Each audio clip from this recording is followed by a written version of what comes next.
I know tomorrow's the deadline date, and we have options. There's a church around the corner here that's offered us space. It would be better to have space as in our old home, but the housing situation here is far and few between. It's hard to find a decent place that's clean and affordable.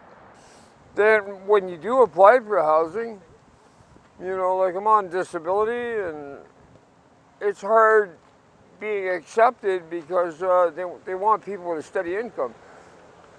Disability is a steady income, but you're in a different bracket of income. If they approach us politely and courteous with courtesy, I have no problem, dealing with the law properly, right?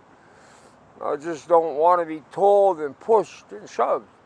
I'm not something you can just stick in the back corner and close the door and, it's gone away for now. They will go out the Parkway and Lansdowne. They will go out to Jackson's Park, but then it just makes it harder for people to access services like One Roof, like social services.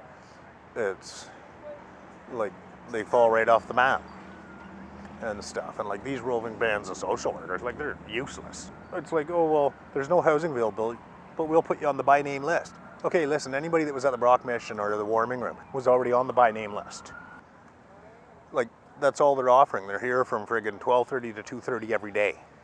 So I've been a bit ill and I wasn't here for a couple days this weekend, but I would say that there are probably about 10 less tents than there were yesterday, and there are probably about 10 less tents than there were the day before. So I'd say that there's a slow pace of people moving out of the park. And like I said, many of those people, it needs to be recognized, are not moving to housing or they're not moving to safe shelter. They're moving away to avoid further criminalization or risks of fines that they will never be able to pay. People are spreading out all over the place. I know some people have found shelter in people's backyards. I know that in my own personal small little bit of downtown, there's a few new people in the alleyways. I think that what we're going to see is that people, when disallowed to be in city parks, are going to have to find any place that they can to lay their head. We're hoping that police will approach with a deep understanding that people here are angry, they're desperate, they're at their wits' end.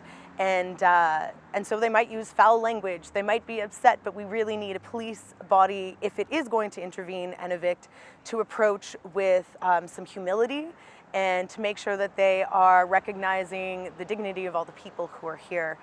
And so I hope that if nothing else, this terrible situation propels us as a community to continuing having very courageous and very difficult conversations, and that we commit strongly to bringing the voices who live on the front line of these struggles to the table, not just in some sort of token way, but in a meaningful way where they actually get to input and help to make decisions.